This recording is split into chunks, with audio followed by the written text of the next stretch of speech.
पहलगाम को लेकर के लगातार आपको ग्राउंड रिपोर्ट दिखा रहा हूं, अलग अलग जगह पर चप्पे चप्पे की खाक छानने की कोशिश कर रहा हूं, अलग अलग इंटरव्यूज वो आपको दिखा रहा हूं। लेकिन इस बीच में जो खबर निकल करके सामने आ रही है वो खबर ठीक नहीं है। इस बीच में जिस तरीके की कार्रवाई हो रही है वो कार्रवाई ठीक नहीं लगती। नेहा सिंह राठौड़, उन पर एफआईआर कर दी गई। डॉक्टर मेडुसा, उन पर एफआईआर कर दी गई। और आज सुबह एक और खबर आई जब संजय शर्मा ने ट्वीट करके कहा कि उनका चैनल 4 PM वो बंद करवा दिया गया सरकार की तरफ से। तो बताइए आप, पहलगाम पर इस वक्त में पूरा देश जवाब चाहता है। पहलगाम पर इस वक्त में पूरा देश एकजुट है और एक स्वर में देश मांग कर रहा है कि सरकार आगे बढ़े, एक्शन ले।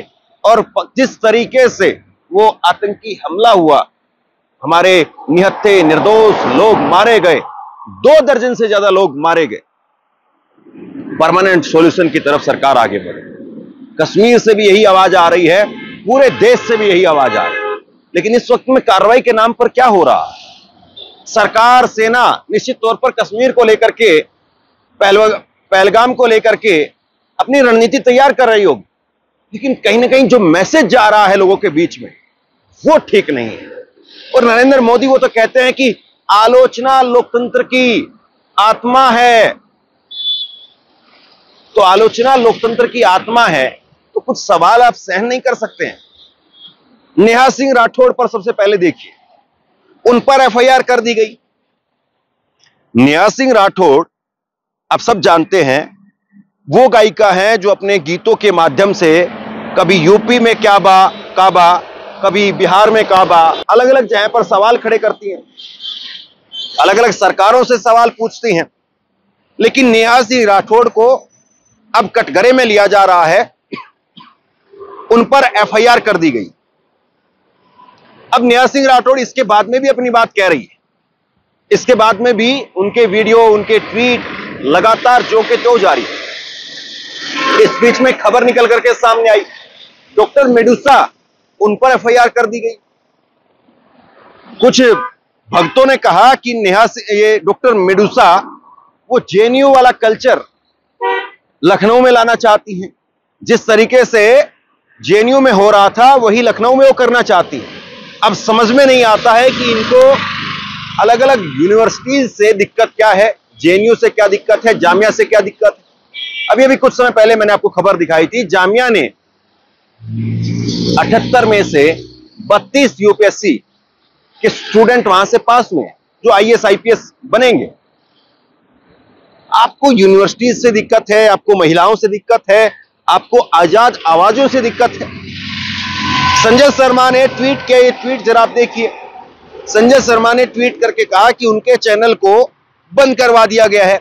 उन्होंने कहा कि सरकार ने यूट्यूब को चिट्ठी लिखी या यूट्यूब पर कहा, यूट्यूब पर प्रेशर बनाया या यूट्यूब को लिखा और उसके बाद में यूट्यूब ने उनका चैनल बंद कर दिया।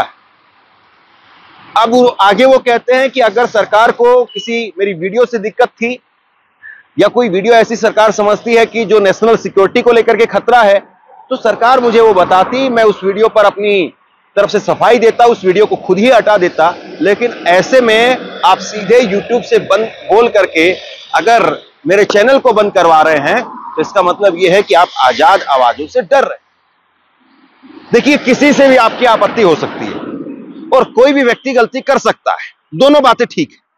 आप नेहा सिंह राठौड़ पर सवाल खड़े कर सकते हैं, आप डॉक्टर मेडुसा पर सवाल खड़े कर सकते हैं, आप 4 PM पर सवाल खड़े कर सकते हैं, आप किसी की खबरों को, किसी के बोल को, किसी की भाषा को, किसी के गीतों को, किसी के ट्वीट को पसंद करें ना करें, यह आपकी व्यक्तिगत राय हो सकती है। लेकिन सरकारों को कम से कम इतनी निष्ठुर नहीं होना चाहिए। और जाहिर सी बात है, जब हमारा लक्ष्य, हमारी लड़ाई जब एक बड़े लक्ष्य की तरफ हम बढ़ रहे हैं तो ऐसे में सबको साथ लेने की हमारी जो है वो मुहिम होनी चाहिए। पूरा देश इस वक्त में सरकार के साथ है। सबने कहा, सोशल मीडिया से लेकर के मेन स्ट्रीम मीडिया तक हर किसी ने कहा कि इस वक्त में सरकार का साथ देने की जरूरत है। सरकार आगे बढ़े, सरकार आगे बढ़ करके परमानेंट सॉल्यूशन की ऊपर बात करे। कश्मीर से भी यही बात आवाज निकल करके आ रही है। मैंने आदिल के पिता से बात की, आदिल के पिता से पूछा कि आप क्या सोचते हैं। आदिल के पिता ने भी इसी बात को कहा कि सरकार जो उचित समझे वो करे। देश से लगातार यही बात निकल करके सामने आ रही है।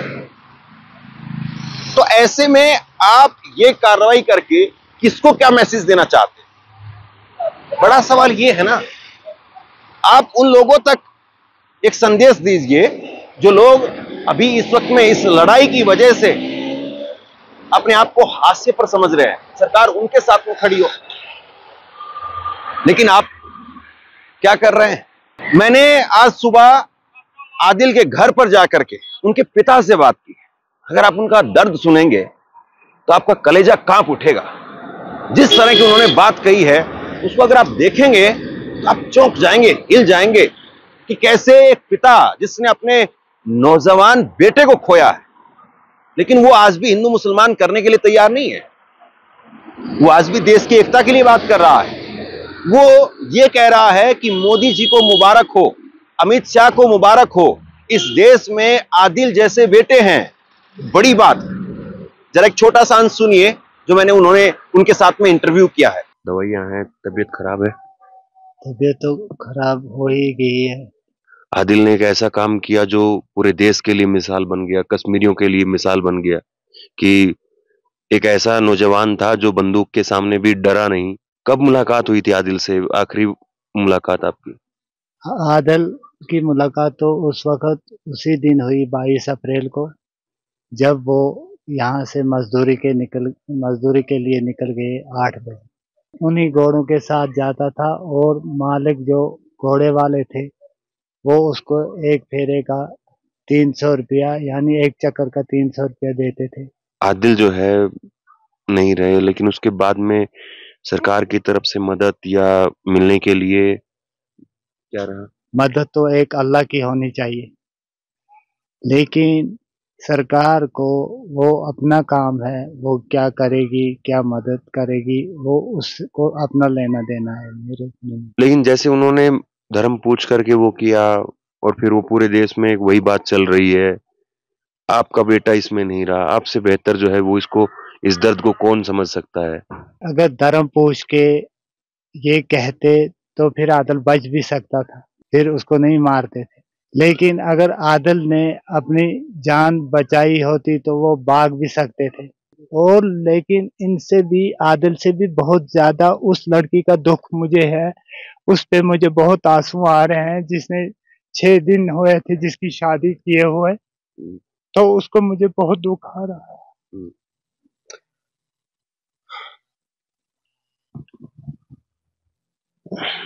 देखिए, आदिल को लेकर के क्या सपने थे आपके, क्या सोचते थे? जब ये आदिल पहलगाम से वापस आता था तो इसका चीकड़ से पैंट भी यहाँ तक भरा हुआ होता था और जूते भी मिट्टी से भरे हुए होते थे। और फिर यहाँ से दूसरे दिन वो उसको धो के फिर सुबह दूसरा जूता लगा के चला जाता था। इतनी मेहनत।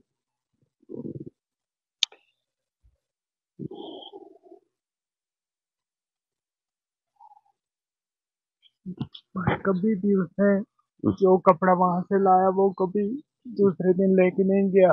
वो मिट्टी से भरा हुआ था और कीचड़ से भरा हुआ होता था।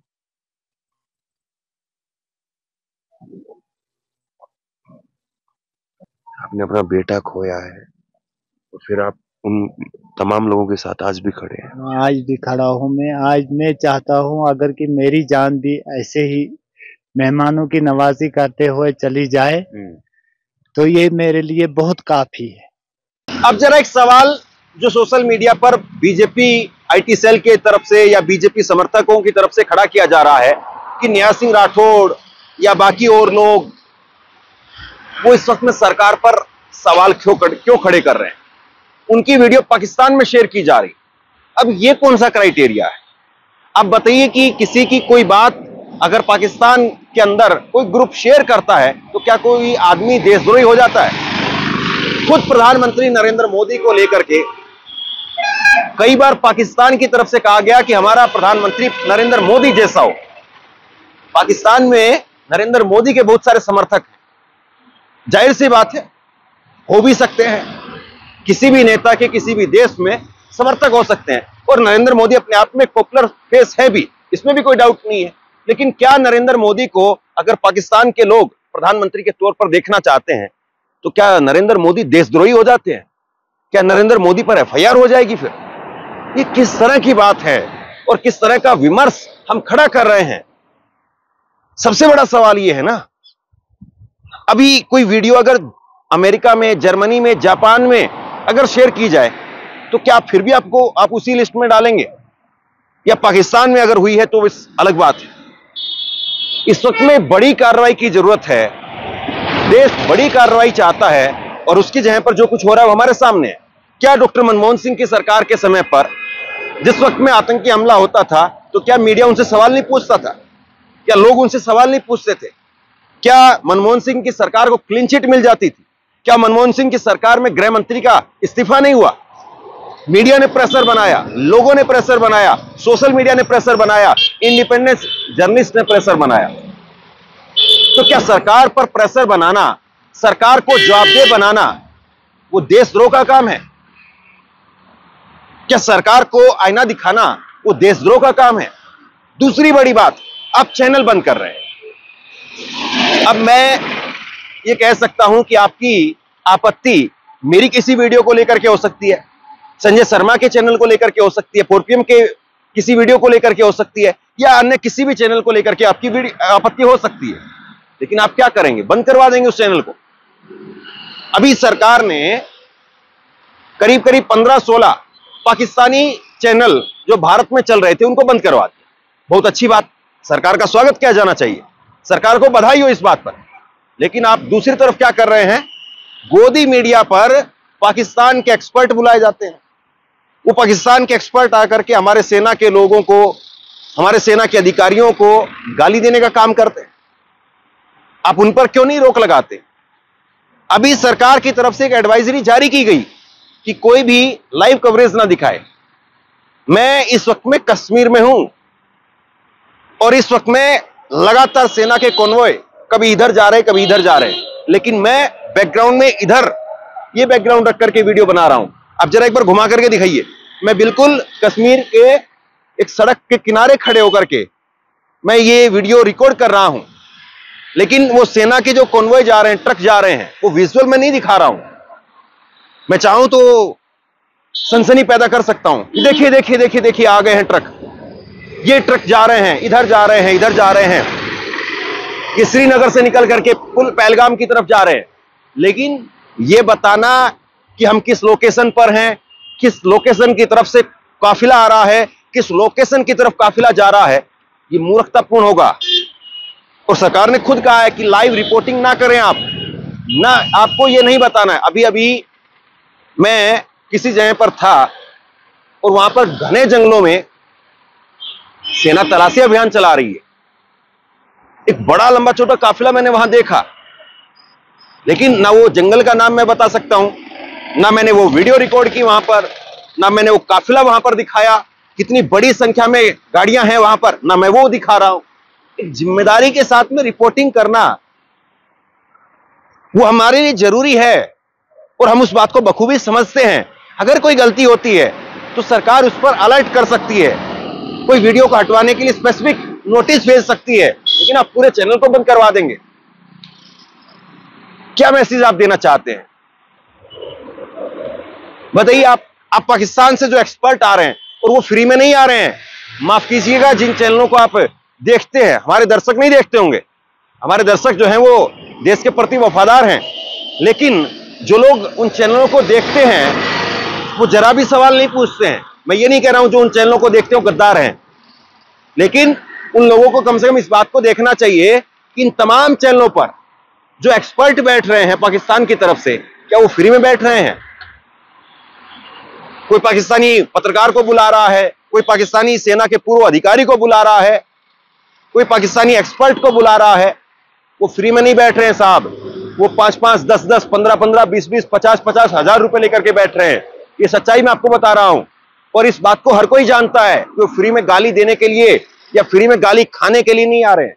वो गाली देते भी हैं और उसके बाद में फिर चैनल वाले उनको और गाली देते हैं, और यही टीआरपी का बड़ा खेल है। फिर उसके बाद में थंबनेल पर वो चैनल लगाते हैं कि देखो अंजना ओम कश्यप ने पाकिस्तानी पत्रकार को लगाई फटकार, चित्रा त्रिपाठी ने पाकिस्तान के अधिकारी की हेकड़ी निकाली, रूबी कालियाकत ने पाकिस्तानी विशेषज्ञ का आईना दिखाया। मतलब आप क्या करना चाह रहे हैं, कहां कार्रवाई करना चाह रहे हैं? आप गोदी मीडिया पर लगाम नहीं लगाते हैं, गोदी मीडिया पर सवाल नहीं उठाते हैं। यहां पर छोटी छोटी जो अपनी इंडिविजुअल कैपेसिटी में जो काम कर रहे हैं, आप उन पर कार्रवाई करके कौन सी 56 इंच की छाती दिखा रहे हैं? और ये मैं बिल्कुल साफ संदेश पहले से मैं बोलता रहा हूं कि अगर कोई भी गलत है तो आप उस पर कार्रवाई कीजिए, एफआईआर करवा दीजिए, लेकिन ये नहीं है कि आप उसका चरित्र हनन करेंगे। न्याय सिंह राठौड़, उसको क्या कह रहे हैं आप? आपकी ट्रोल आर्मी, आपके अंधभक्त, और वो एफआईआर जो है वो कोर्ट में टिकने वाली नहीं है। वो एफआईआर की भाषा अगर आप देखेंगे, किसी भी कानून के जानकार को दिखाएंगे, वो कोर्ट में टिकने वाली नहीं है। चैनल बंद कर देते हैं। कमाल की बात है, कहां की लड़ाई कहां आप ले जा रहे हैं, और क्या हम देश में संदेश दे रहे हैं? बड़ा सवाल ये। अभी भी आप जो सीटी सुन रहे हैं ना, सामने से काफिला जा रहा है, जो हॉर्न सुन रहे हैं सामने से काफिला जा रहा है, और ये कौन सा काफिला है, कौन लोग हैं, मैं नहीं दिखाने वाला हूं, क्योंकि मैं अपनी जिम्मेदारी को समझता हूं। मैं यहां की अपडेट भी दूंगा, और बीजेपी सरकार, मोदी सरकार क्या कुछ कर रही है उससे भी आपको रूबरू कराऊंगा, क्योंकि हर खबर जरूरी है और हर खबर पर मेरी नजर बनी हुई है। शेयर कीजिए इस खबर को, और आप क्या सोचते हैं नीचे कमेंट बॉक्स में लिख करके मुझे जरूर बताइए। धन्यवाद।